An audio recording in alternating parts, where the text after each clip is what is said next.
Hey guys, how you doing today? You know, if you have one of these Arduinos, it's really fun to make projects on this. But the problem is after you get the circuit the way that you want it, you would like to get everything off this board and just use the chip so you can free up your Arduino for other projects. You can actually run the circuit off just these chips, these ATmega chips. I'm going to show you in this video how to program blank chips and then just use the chip alone without the Arduino, and that's coming up next.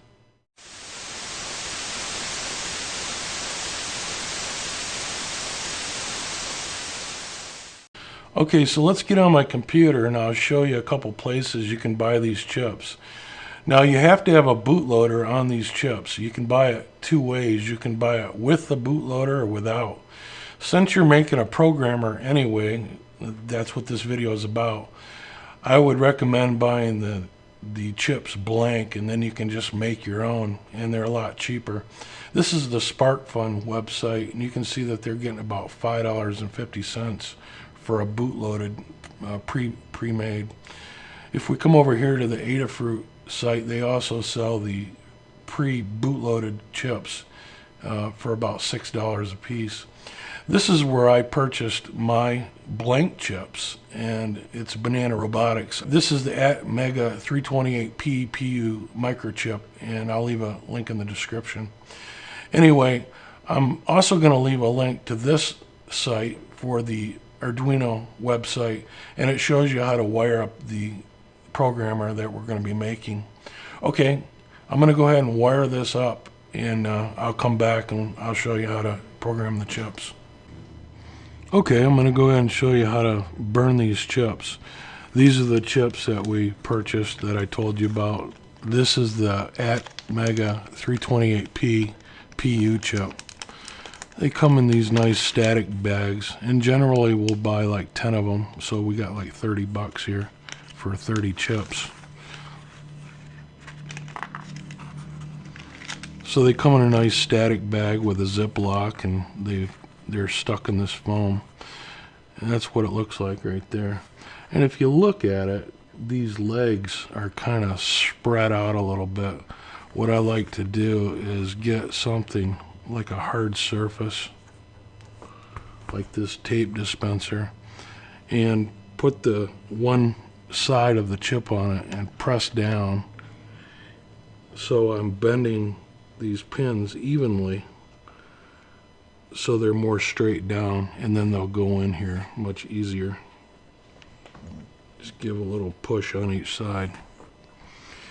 Okay, and also, you know, there's a little notch right here on the top. Maybe you can see it. There's a little dimple right here on the edge, and that means that this is pin 1.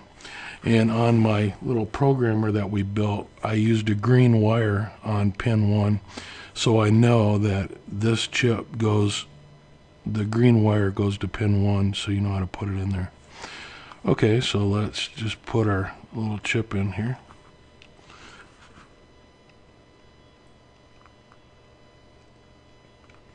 I'm making sure that pin 1 is lined up with that green wire, and then look down before you press down and make sure all the pins are lined up, and just kind of wiggle it in. Okay, so the chip is in.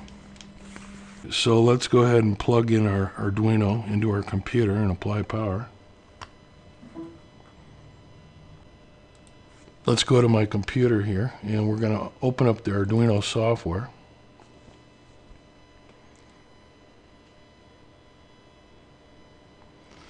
And the first thing we're going to do is make sure that our settings are correct. You've probably been using your Arduino before now, so you'll know what serial port to use. If in doubt, check the device manager. Mine's set for COM3.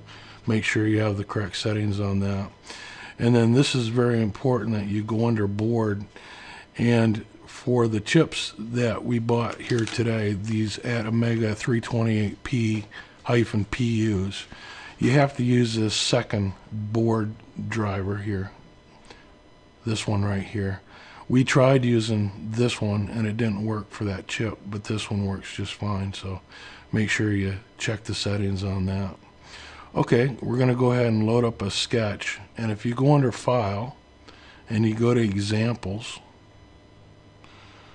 you'll see this Arduino ISP, and that's the one that we need for the programming. Click on that. There's no changes that you have to make if you wired it up according to the link I give you for the wiring. So we're going to go ahead and we're going to upload this to our Arduino, and that'll upload it to this one. Takes a minute. Okay, the uploading's done. So now we're going to go ahead and do the burn, and that's under Tools, and it's right here, Run the bootloader, and this is what's going to go ahead and program our new chip here. This will also take a couple minutes. You can see the lights and stuff going crazy here. Okay, it says it's done burning the bootloader. So now we want to test it out. So let's go ahead and open a new sketch. We're going to go under File, Examples, Basics, and we're going to load up the fader program here. And I added a LED and a resistor to this bootloader circuit, and you can add it to any pin that you want. We went ahead and added it to pin 9. You can see this yellow wire right here goes to pin 9 through the resistor and then through the LED to ground. So we're going to go ahead and test this by uploading this sketch. Now here's the thing I always forget to do. Instead of just hitting the upload button, because that will just upload it to here, right? What you need to do is go to File and upload it to using the programmer, and instead of uploading it to this, it'll send it to this, and that's the trick for that. So click that, and once this compiles and runs, it should make our fading LED here. And there it goes. So we've successfully programmed our ATmega chip. So what I like to do now is go ahead and unplug this and take our chip out. I've got this little tool here that I've had kicking around the shop for years that makes it easier to take these chips out. It has a little clawing action, and you can pick these up at Radio Shack or online. And it just makes it easy to come in here and grab the chip, and then you can just wiggle it out. And I put it back on the foam. And like I said before, we'll go ahead and set this up and burn 12 or so chips, and then come back and put them back in the bags for later use. So I also like to label it. I'm going to label it by the date, and I'm going to write bootloaded on here. And this is the 5th chip that I've done today, so I'm just going to label it as chip 5. And put it in the bag, and then store it away for later use. And I'm going to go ahead and burn the rest of these chips, and then I'll be back, and what we'll do is we'll make a little standalone circuit so we can bypass the Arduino altogether, and we'll test these once and for all. Okay, that's it for now. Well, there it is. There's our standalone ATmega chip running on this breadboard with minimal components. We have the fading LED program running on this chip, and the whole thing's powered with these 2 button cell batteries. I hope you can see the benefit in this. We've now freed up our Arduino, and we don't need it anymore to run this circuit. And from here we can mount these parts on a regular circuit board, or just solder them together and use them like that. We've got some really neat projects in mind for standalone Arduino projects coming up, so stay tuned for that. If you haven't subscribed yet, hit that subscribe button and you'll be notified when other videos come available. So thanks for watching, and we'll see you next time. Bye for now. Hey guys, this is Steve. Thanks for watching. Hey, don't forget to subscribe if you like this video, and be sure to rate and comment. See ya.